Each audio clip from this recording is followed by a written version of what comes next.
എല്ലാവർക്കും നമസ്കാരം. കോൺസെൻട്രേഷൻ, പ്രാണപ്രതിഷ്ഠ. നമ്മൾ പ്രാണപ്രതിഷ്ഠ ചെയ്യുന്നതിൻ്റെ പ്രാധാന്യവും ക്ഷേത്ര നിർമ്മാണത്തിൻ്റെയും പ്രാധാന്യത്തിനെ കുറിച്ചാണ്. നോക്കൂ,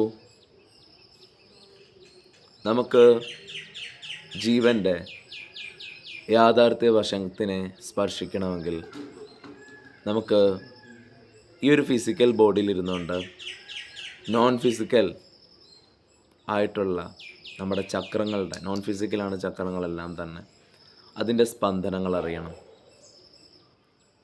ഊർജം കൊണ്ട് നിർമ്മിക്കപ്പെട്ടിരിക്കുന്ന ഒരു ക്ഷേത്രമോ 7 ചക്രങ്ങളാൽ തുറക്കപ്പെട്ടിരിക്കുന്ന യോഗികളുടെയോ ഇടയിൽ വന്നു കഴിഞ്ഞാൽ എപ്പോഴും സംഭവിക്കുന്നൊരു കാര്യമേ ഉള്ളൂ, നിങ്ങൾ നിങ്ങളുടെ ജീവൻ്റെ അടിസ്ഥാനത്തിൽ നിന്ന് വിട്ടുപോവില്ല.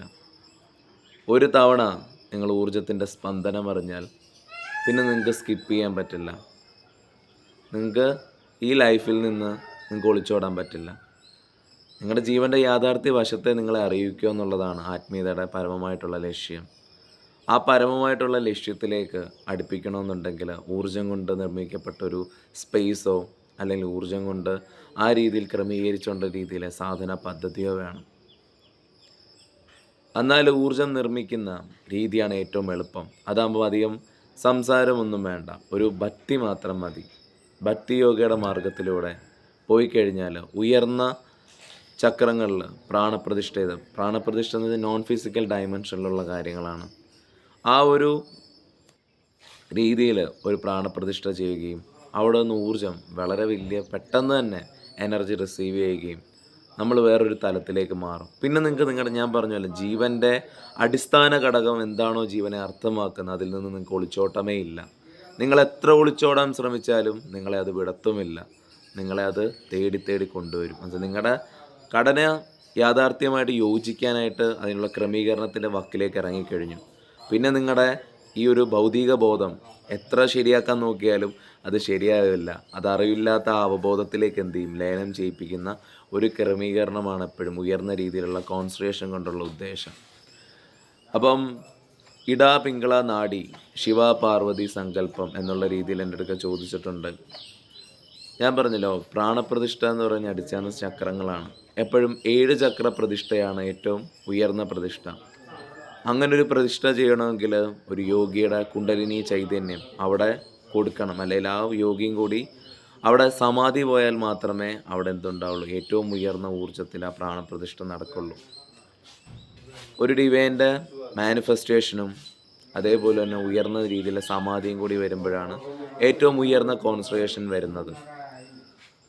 അത് ഏകദേശം 1000 വർഷത്തോളം അവിടുത്തെ ഒരു ഊർജ്ജത്തിന് ഒരു കളങ്കവുമില്ലാതെ അത് കോടാനുകൂടി ആൾക്കാരെ എന്ത് ചെയ്യും, അത് ഉയർന്ന തട്ടിലേക്ക് ആത്മീയതയുടെ സ്പന്ദനിലേക്ക് കൊണ്ടുപോകും. ഒന്നും വേണ്ട, ഒരു തയ്യാറെടുപ്പ് പോലും ഇല്ലാതെ ധ്യാനം തന്നെ സംഭവിക്കുന്ന ഒരു ക്രമീകരണമാണ് അങ്ങനെയുള്ള പ്രാണപ്രതിഷ്ഠ എന്ന് പറയുന്നത്.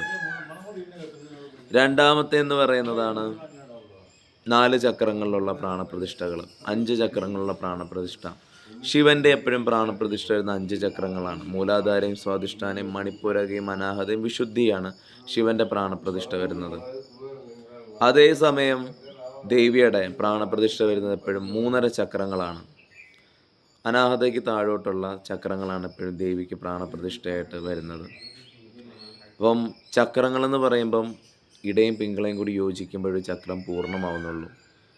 ഇടതിൽ നിന്നും വലതിൽ നിന്നും ഇടയും പിങ്കളയും ഒരുമിച്ച് വരുമ്പോഴൊരു ചക്രത്തിൽ ഊർജ്ജം ഉണ്ടാവുന്നുള്ളൂ. അപ്പം ദേവീ സങ്കല്പമാണെങ്കിലും ദേവസങ്കല്പമാണെങ്കിലും കൂടുതൽ എന്തുണ്ടാവും, ദേവീശക്തി കൂടുതലും ചന്ദ്രനാടിയായിട്ട് ബന്ധപ്പെട്ടിരിക്കുന്നുണ്ട്. ശിവ ഊർജ്ജത്തിനെക്കാട്ടിൽ പെട്ടെന്ന് ശക്തി മാർഗത്തിലുള്ള ഊർജ്ജം പെട്ടെന്ന് തന്നെ പ്രകടമാവും നമ്മളിലേക്ക്. ഞാൻ പറഞ്ഞല്ലോ, നമുക്ക് മനസ്സിൻ്റെ തലത്തിൽ ബ്രഹ്മം എന്താണെന്നോ മുക്തി എന്താണെന്നോ നിങ്ങൾ സാധന ചെയ്യണമെന്നൊന്നും പറഞ്ഞാലൊന്നും അത് എത്താൻ പോകുന്നില്ല എന്ന് മനസ്സിലാക്കുകയും ഓരോ യോഗികളും ഊർജ്ജം കൂട്ടിയിട്ട് നോൺ ഫിസിക്കൽ ഡയമെൻഷനിലേക്ക് എത്തിച്ചേരുകയും ആ നോൺ ഫിസിക്കൽ ഡയമെൻഷനിലൂടെയാണ് പ്രാണപ്രതിഷ്ഠ എന്ന് പറയുന്ന ഓരോ കാര്യങ്ങൾ ചെയ്യുക. നിങ്ങളെ സ്പന്ദിപ്പിക്കുകയാണ് എന്താണ് ഈ ആത്മീയതയുടെ യഥാർത്ഥ വശം എന്നുള്ളത്. ആ സ്പന്ദനം നിങ്ങൾ അറിയുകയും നിങ്ങൾ അതിലേക്ക് ലയനം ചെയ്യുന്ന ഒരു ക്രമീകരണമാണ് എപ്പോഴും കോൺസെൻട്രേഷൻ എന്ന് പറയുന്നത്. ഉയർന്ന മാർഗമാണ്, ഉയർന്ന തട്ടാണ്.